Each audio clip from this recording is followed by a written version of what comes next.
तरह से भक्त बाबा के दरबार में खाटू श्याम अपनी अर्जी लगा रहे हैं और बाबा से क्या मांग रहे हैं, क्या बताया।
बताया तेरे दर की रीत रही, अरे निश्चय करके जो भी आते उन भक्तों की जीत रही। हाँ उन भक्तों की जीत रही, हाँ उन भक्तों की जीत रही। मन बगिया में फूल खिला दे श्याम बनो रखवाली, अरे तू सबको देने वाला फिर गोद मेरी क्यों खाली रे बाबा, गोद मेरी क्यों खाली।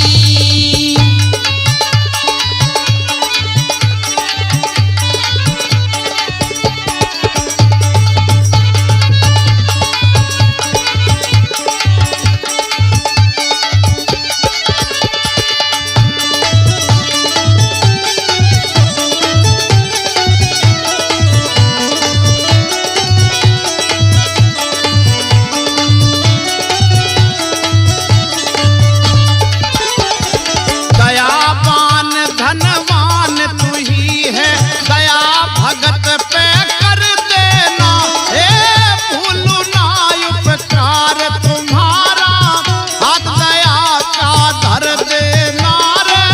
हाथ दया का धर देना रे, हाथ दया का धर देना। सारी दुनिया कहती तेरी महिमा श्याम निराली, अरे सबको देने वाला तू फिर गोद मेरी क्यों खाली रे बाबा, गोद मेरी क्यों खाली।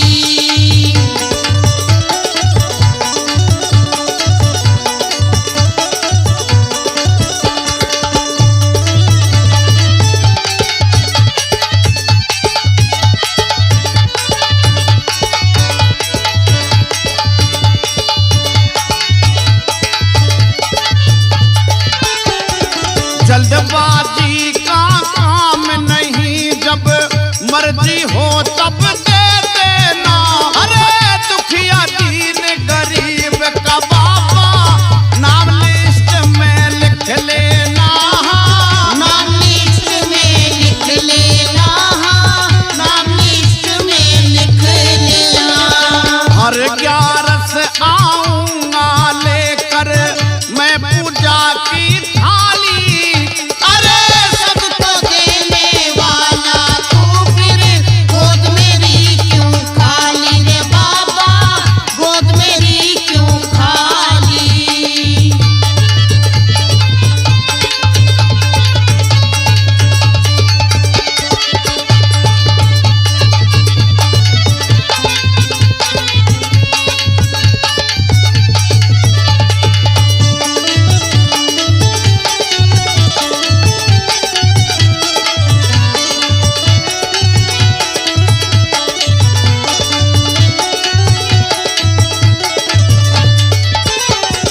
जो क्या होया तेरे द्वारे पे ये सारा संसार रहे, हे रतमर वीरेंद्र उतना मांगो जिस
से भक्त बाबा के दरबार में खाटू श्याम अपनी अर्जी लगा रहे हैं और बाबा से क्या मांग रहे हैं, क्या बताया।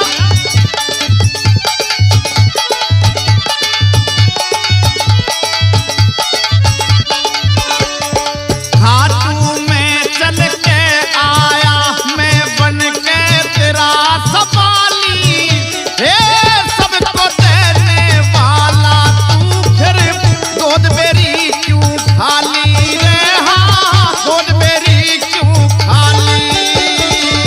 खाटू में चल के आया मैं बनकर तेरा सवाली, तू सबको देने वाला फिर क्यों गोद मेरी क्यों खाली रे बाबा, गोद मेरी क्यों खाली।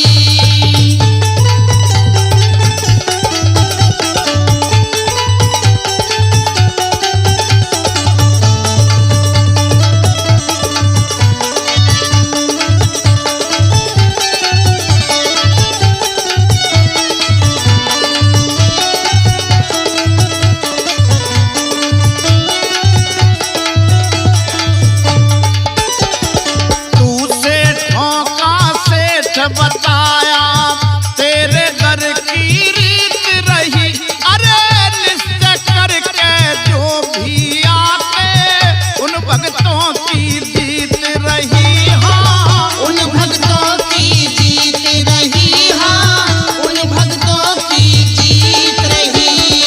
मन बगिया में फूल खिला दे श्याम बनो रखवाली, अरे तू सबको देने वाला फिर गोद मेरी क्यों खाली रे बाबा, गोद मेरी क्यों खाली।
खालोर रविंदर सुरती श्याम लगा